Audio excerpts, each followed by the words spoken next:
Hello, কি অবস্থা সকলে? আশা করি সবাই ভালো আছেন। আমরা আজকে একটা মজার জিনিস নিয়ে আলোচনা করব। মজার জিনিস এই কারণে বলছি, কারণ আমরা খুব ছোটবেলা থেকেই অষ্টম নবম শ্রেণী থেকে আমরা সমাস পড়ি, কিন্তু একটা খুব প্রচলিত একটা ভুল ধারণা আছে যে সমাস শিখতে নাকি 6 মাস লাগে।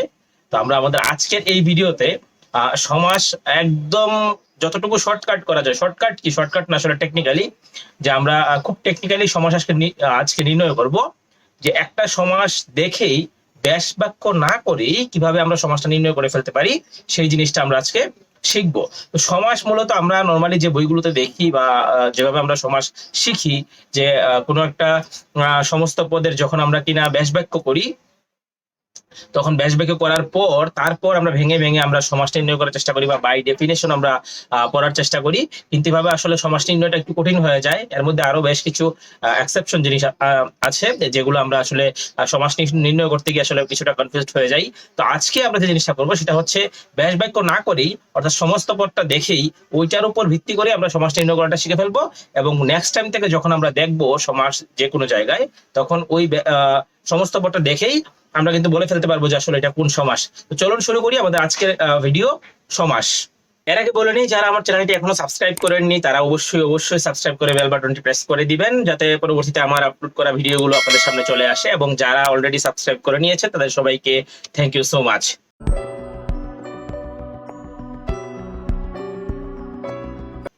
সমাস জিনিসটা কি? সমাস হচ্ছে আসলে এক পদীকরণ বা মিলন বা অর্থ সম্বন্ধ আছে এমন যে কোনো দুইটা পদের আসলে এক পদ করে মিলিয়ে ফেলার নামটাই হচ্ছে সমাস।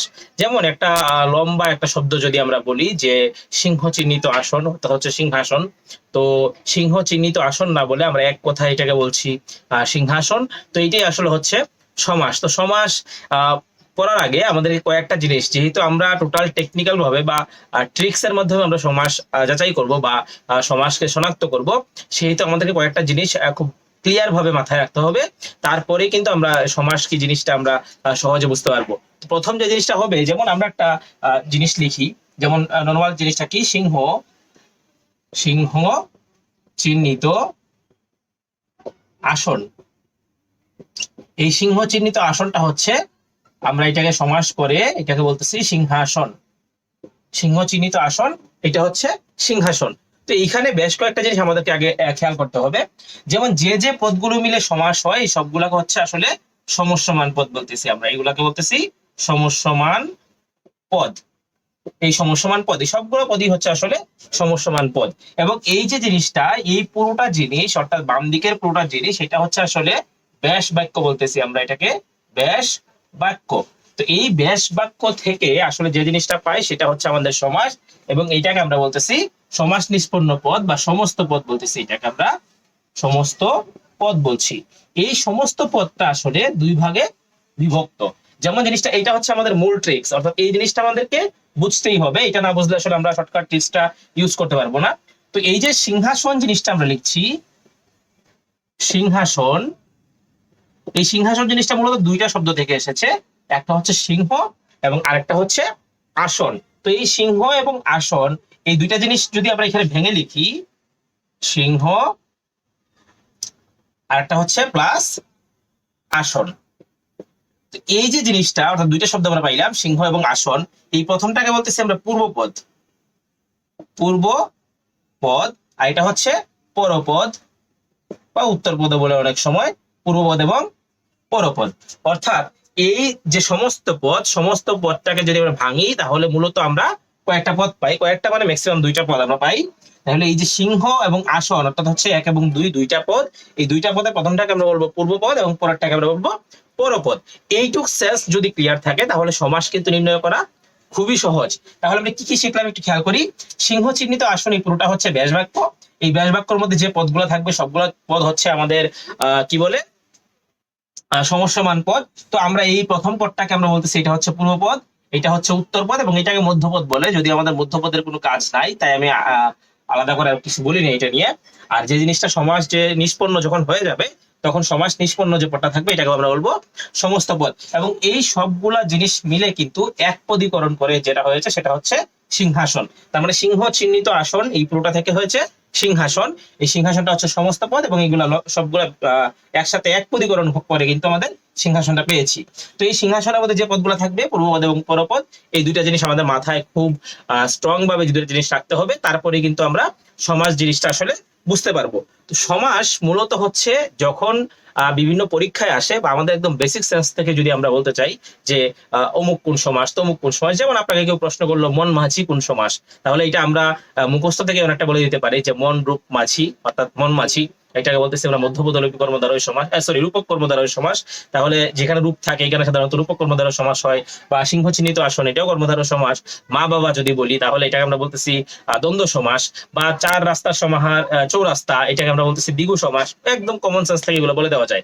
আমরা এখন শিখবো কিভাবে শুধুমাত্র সমস্ত পদটা দেখেই বলে দেওয়া যায় এটা কোন সমাস।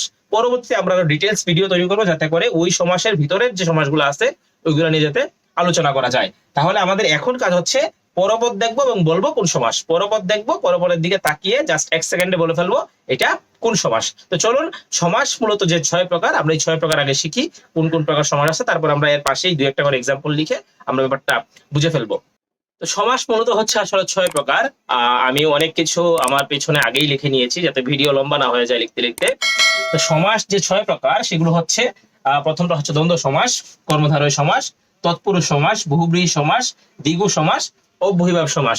তো এই জায়গাটা খুব ইম্পর্টেন্ট যে সমাসগুলো আসলে আমরা কিভাবে চিনবো। তো প্রথমেই আমরা আগে যে দেখলাম এখানে পরপদ এবং পূর্বপদের একটা ব্যাপার আছে। তো এই সমাসগুলো কিন্তু পূর্বপদ এবং পরপদের পার্থক্য দেখে বা প্রাধান্য দেখে কিন্তু ঠিকই বুঝে ফেলা যায় যে আমরা কোনটাকে বেশি প্রাধান্য দেওয়া হচ্ছে, সেটা দেখে কিন্তু সমাসটা অনেকটা চিনে ফেলা যায়। তো প্রথমেই দ্বন্দ্ব সমাস আমরা কিভাবে চিনবো?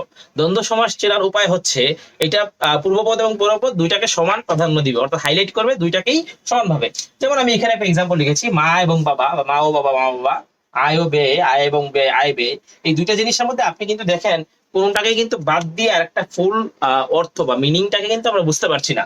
মা বাবা থেকে যে কোনো একটাকে যদি আমরা বাদ দিয়ে দেই, যেমন মা বাদ দিয়ে দিলাম, শুধু বাবা, মিনিংটা চেঞ্জ হয়ে যাচ্ছে। অর্থাৎ হাইলাইট করতেছে কাকে? এখানে দুটোকেই হাইলাইট করছে, অর্থাৎ পূর্বপদ এবং পরপদ দুটোকেই কিন্তু সমানভাবে হাইলাইট করছে। তাহলে দুটোকেই যদি সমানভাবে হাইলাইট করে, এবং অর্থাৎ উভয় পদের যদি প্রাধান্য থাকে, এবং বেশ কিছু টেকনিক্স আছে, আপনি যদি ও এবং আর এই জিনিসগুলো যদি ব্যাস বাক্যে থাকে, অর্থাৎ কি যে দ্বন্দ্ব সমাস চেনার উপায়টা হচ্ছে, প্রথম কাজটা হচ্ছে আমাদের উভয় পদের প্রাধান্য থাকবে, এবং এই ব্যাস বাক্য যখন আমরা করবো, ব্যাস বাক্য করাটা এখানে আমি আলাদা করে বলে দিচ্ছি শর্টকাটের জন্য, ব্যাস বাক্য না করে এটা চিনে ফেলা যায়। তো ও এবং আর এগুলো যদি থাকে তাহলে আমরা এটা ধরে নিব দ্বন্দ্ব সমাস। তাহলে একটা এক্সাম্পল দেখি, মা বাবা, যদি আমরা বলি মা ও বাবা, তাহলে ও আছে এখানে এবং এটা উভয় পদের কি করছে? প্রাধান্য আমাকে দেখাচ্ছে, তার মানে এটা হচ্ছে দ্বন্দ্ব সমাস। কর্মধারয় সমাস, আমরা প্রত্যেকটা সমাসের ভিতরে যে তার ক্লাসিফিকেশন গুলো আছে সেগুলো নিয়ে কিন্তু আমরা আলাদা আলাদা ভিডিও মানে আমি আলাদা আলাদা ভিডিও তৈরি করব। তো এখন ভয় পাওয়ার কিছু নাই, আপাতত আমরা শুধু দেখি যে ব্যাস বাক্য করা ছাড়া কিভাবে সমাস চিনতে হয়। প্রত্যেকটার ভিতরে যে আমরা প্রথমে সমাসটা যদি নির্ণয় করে ফেলতে পারি এটা এই সমাস, তারপরে এটার ভিতরে এটা কোন ধরনের এই সমাস, বা সাপোজ এটা কর্মধারয় সমাস, এটা কোন ধরনের কর্মধারয়, এটা কি সাধারণ কর্মধারয়, এটা কি মধ্যপদলোপী কর্মধারয়, এটা কি রূপক কর্মধারয়, নাকি অন্য কিছু, এগুলো কিন্তু আমরা সহজেই বের করে ফেলতে পারবো। তাহলে আমরা প্রথমে চিনি কর্মধারয় সমাসের ক্ষেত্রে প্রাধান্যটা হচ্ছে দ্বিতীয় পদ, অর্থাৎ পরপদের প্রাধান্য, অর্থাৎ পরপদের প্রাধান্য কর্মধারয় সমাস। যেমন আমরা যদি লিখি তুষার শুভ্র, তুষার শুভ্র যদি আমরা বলি, যে আমরা জানি তুষারের ন্যায় শুভ্র যে জিনিসটা আমরা লিখি তুষার শুভ্র, বা আমরা যদি বলি সিংহাসন, সিংহাসন, খেয়াল করুন এই তুষার শুভ্র এবং সিংহাসন এই দুইটা জিনিসই কিন্তু তুষার শুভ্র, অর্থাৎ তুষারের ন্যায় যে শুভ্র সেই শুভ্রতাটাকে বলছি আমরা, তুষারের ন্যায় যে শুভ্রটা সেটা হচ্ছে তুষার শুভ্র। তার মানে এখানে প্রাধান্যটা কাকে দিচ্ছে? পরপদকে দিচ্ছে। Very good. এই সিংহাসনের ক্ষেত্রে কি হচ্ছে? সিংহ চিহ্নিত আসন। এখানে ইম্পর্টেন্ট কোনটা, সিংহটা নাকি আসনটা? যে আসনটা সিংহের মতো সেইটা হচ্ছে সিংহ চিহ্নিত আসন। তাহলে এই যে সিংহাসনের ক্ষেত্রে পরপদের প্রাধান্য দিচ্ছে। আমরা দেখবো জাস্ট কোনটার মধ্যে আমরা বেশি হাইলাইট করছি। তুষার শুভ্র মানে হচ্ছে তুষারের ন্যায় শুভ্র, তুষার, অথবা আমরা যদি বলি যে কি ভ্রমরের ন্যায় কৃষ্ণকেশ, ভ্রমর কৃষ্ণকেশ, তাহলে ভ্রমরের ন্যায় কৃষ্ণ মানে ভ্রমরের ন্যায় কালো কেশ, তার মানে আসলে আলটিমেটলি আমি কি মিন করছি? আসলে আমি মিন করছি চুল। এই চুলটা কেমন? ভ্রমরের ন্যায় কি কৃষ্ণ, তার মানে ভ্রমরের ন্যায় কালো, অর্থাৎ চুলের রংটা যদি ভ্রমরের ন্যায় কালো হয় তখন সেটাকে আমরা বলতেছি ভ্রমর কৃষ্ণ কেশ। তাহলে এই কেশটাকে আমি হাইলাইট করছি, তার মানে আমি পরপদে প্রাধান্য দিচ্ছি। তাহলে তুষার, শুভ্র, সিংহাসন সবগুলাতেই হাইলাইট করে পাঠটা হচ্ছে পরপদ, এই জন্য আমি পরপদকে কি করছি, প্রাধান্য দিচ্ছি, এই জন্য কর্মধারয় সমাসটা হচ্ছে পরপদ প্রধান। তৎপুরুষ সমাসে কি হয়, তৎপুরুষ সমাসে হচ্ছে এরকম যে তৎপুরুষ সমাস হচ্ছে পরপদকে প্রাধান্য দিবে, তৎপুরুষ সমাসটা হচ্ছে পরপদকে প্রাধান্য দিবে। তৎপুরুষ সমাসটা একটু আলোচনা করার বিষয়। তৎপুরুষ সমাসটা আসলে পুরোটাই হচ্ছে বিভক্তির উপরে ডিপেন্ডেন্ট, অর্থাৎ আমরা যখন বিভক্তি পড়বো তৎপুরুষ সমাস পড়ার সময় বিভক্তিগুলো দেখবো, তখন এটা সিলেক্ট করা খুবই সহজ। এরপর আসে খুবই ইন্টারেস্টিং বহুব্রীহি সমাস। এই বহুব্রীহি সমাসটা আসলে আমরা যেরকম জিনিসগুলো দেখি যে পূর্বপদ বা পরপদের প্রাধান্য হবে, এই বহুব্রীহি সমাসটা হচ্ছে অনেকটা কিরকম যে কোনোটাকেই বুঝাবে না। এটা কি বুঝাবে, এই দুইটা শব্দ মিলেই আসলে অন্য তৃতীয় একটা জিনিসের কথা বুঝাবে। যেমন বহুব্রীহি সমাসের উদাহরণ যদি আমরা বলি যে নীলকণ্ঠ যার, নীলকণ্ঠ, এই নীলকণ্ঠ বলতে কি বোঝাচ্ছে আসলে, যার কণ্ঠ নীল। এখন কার কণ্ঠ নীল, আমরা জানি শিবের কণ্ঠ নীল, এই জন্য শিবকে বোঝানো হয় নীলকণ্ঠ, কারণ শিব বিষ পান করেছিলেন, শিব বিষ পান করে তার কণ্ঠ নীল হয়ে গিয়েছিল। তাহলে এই যে আমরা যদি বলি নীলকণ্ঠ যার, নীলকণ্ঠ যার, তাহলে আমরা যদি বলি নীলকণ্ঠ, নীলকণ্ঠ, তাহলে এই যে নীলকণ্ঠ, এখানে পূর্বপদ হচ্ছে নীল এবং পরপদ হচ্ছে কণ্ঠ। তাহলে এই নীল এবং কণ্ঠ কোনোটাই কিন্তু প্রাধান্য পাচ্ছে না, পাচ্ছে কে, নীলকণ্ঠ একজন স্পেসিফিক একজন মানুষকে বোঝাচ্ছে, একজন দেবতাকে বোঝাচ্ছে, মানুষকে না, কে, সেই দেবতার নাম কি, শিব। তাহলে নীলকণ্ঠ হচ্ছে তৃতীয় কোনো পদ, অর্থাৎ তৃতীয় কোনো পুরুষকে সে কিন্তু হাইলাইট করছে। তার মানে বহুব্রীহি সমাস পূর্বপদ বা পরপদ কাউকেই প্রাধান্য দিবে না, আসলে প্রাধান্য দিবে একটা তৃতীয় পদকে, বহুব্রীহি সমাস। এবং চেনার উপায়টা কি, চেনার উপায়টা হচ্ছে আমাদের যার যা যাতে থাকবে, যার যা যাতে থাকবে। যদি আমরা বহুব্রীহি সমাস শর্টকাটে চিন্তা করি, তাহলে প্রথম কাজটা হচ্ছে এটা একটা তৃতীয় পদের প্রাধান্য দিবে, এবং এই বহুব্রীহি সমাসটা তৃতীয় পদের প্রাধান্য দেওয়ার সাথে সাথে এটা যদি ব্যাস বাক্য করি, তখন কি থাকবে, যার যা যাতে থাকবে, যার যা যাতে, এই জিনিসগুলো যদি ব্যাস বাক্যে থাকে এবং তৃতীয় পদকে যদি প্রাধান্য দেয়, তাহলে কি হবে, এটা বহুব্রীহি সমাস হবে। দ্বিগু সমাস, আমার মতে দ্বিগু সমাস হচ্ছে সবচেয়ে সহজ সমাস, যদি কখনো সমাহার থাকে এবং পরপদের প্রাধান্য হয়। যেমন এখানে সমাহার বলতে কি বোঝাচ্ছি, আমরা অনেক এক কথায় প্রকাশ করেছি, যেমন চার রাস্তার সমাহার চৌরাস্তা, তিন রাস্তার সমাহার ত্রিরাস্তা, এরপরে আরো বেশ কিছু জিনিস আছে।